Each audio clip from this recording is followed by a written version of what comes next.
Programme health tips and tricks میں آپ کا خیر مقدم ہے۔ چلیے جانتے ہیں آج کی خصوصی رپورٹ۔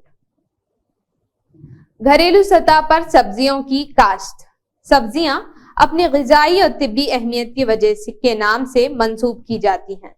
اس کو حفاظتی خوراک بھی سمجھا جاتا ہے اور انسانی خوراک کی بنیادی جز بھی ہیں۔ یہ ان میں صحت کو برقرار رکھنے اور جسم کی بہترین نشو و نما کے لیے تمام ضروری غذائی اجزاء مثلا نشاستہ، لحمیات، حیاتی، نمکیات، لوہا، چونا، فاسفورس، سوڈیم، پوٹاشیم، پروٹین وغیرہ وافر مقدار میں پائے جاتے ہیں جو دیگر غذائی اجناس میں قلیل مقدار میں میسر ہیں۔ طبی لحاظ سے بھی سبزیوں کی افادیت مسلمہ ہے۔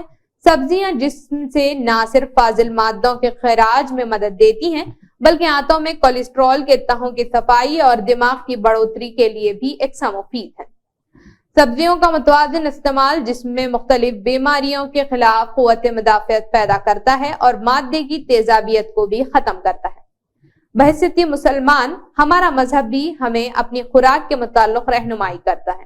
ہمارے پیارے نبی صلی اللہ علیہ وسلم کے مختلف احادیث میں سبزیوں کی اہمیت کے بارے میں ارشادات موجود ہیں، جیسا کہ دسترخوان میں سبز چیزوں سے زینت بخشا کرو، کیونکہ جس دسترخوان پر سبز ترکاری ہو وہاں ایک اور جگہ ارشاد نبی صلی اللہ علیہ وسلم ہے کہ فرشتے آتے ہیں، اے لوگو لہسن کھایا کرو اور اس سے علاج کیا کرو۔ کہ اسی طرح ایک بار نبی صلی اللہ علیہ وسلم نے کہا کہ اے عائشہ صدیقہ سے ارشاد فرمایا کہ جب تم ہانڈی پکایا کرو تو اس میں کدو ڈال لیا کرو، کیونکہ یہ غمگین دلوں کے لیے تقویت ہے۔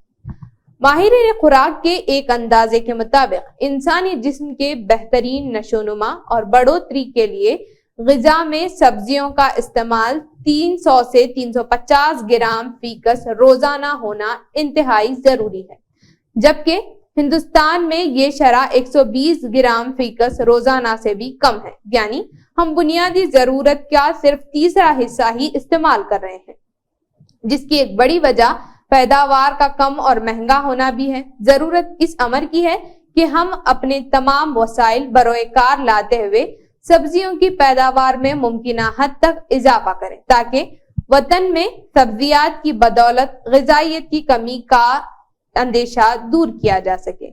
موجودہ دور میں بڑھتی ہوئی مہنگائی کے پیش نظر نہ صرف کم آمدنی والے بلکہ تمام طبقے کے لیے ضروری ہے کہ وہ اس سلسلے میں گھریلو سطح پر سبزیوں کی کاشت یعنی کچن گارڈننگ کو فروغ دیں۔ کچن گارڈننگ سے مراد گھریلو پیمانے پر سبزیوں کی کاشت ہے، تاہم خصوصی طور پر اس سے مراد ایسی سبزیوں کی کاشت ہے جو کسی بھی گھر کی روزمرہ کی ضرورت ہو اور جنہیں کچن کے قریب لان، گملوں، ٹوکریوں، پلاسٹک بیگ، لکڑی اور پلاسٹک کے ڈبوں وغیرہ پر یا چھت پر اگا کر ہر وقت تازہ سبزی کے حصول کو ممکن بنا کر گھریلو ضروریات کو پورا کیا جا سکے۔ کچن گارڈننگ کی بہت سے فوائد بھی ہیں، جیسا کہ گھر کے اندر فراغت کا وقت اچھا گزر سکتا ہے اور کچن کے لیے ہر وقت تازہ سبزیاں حاصل ہوتی ہیں۔ کچن کے ماہانہ اخراجات میں بھی کمی ہوتی ہے۔ زہریلی ادویات سے پاک سبزی پیدا ہوتی ہے۔ کچن گارڈننگ کے لیے ایک غور کیا جائے تو ہر چھوٹے سے چھوٹا گھر میں بھی جگہ مل جاتی ہے۔ کچن گارڈننگ کے لیے گھر کا لان مٹی، پتھر یا پلاسٹک سے بنے مختلف ڈیزائنوں کے گملے، نئے یا پرانے لکڑی کے کریٹ یا ڈبے، پلاسٹک کے ڈبے، پلاسٹک سے بنے ہوئے تھیلے، گھریلو استعمال کے فالتو ڈبے، بالٹیاں، ٹوکریاں، پرانے ٹائر، لان نہ ہونے کی صورت میں گھر کی چھت بہترین جگہ ہے۔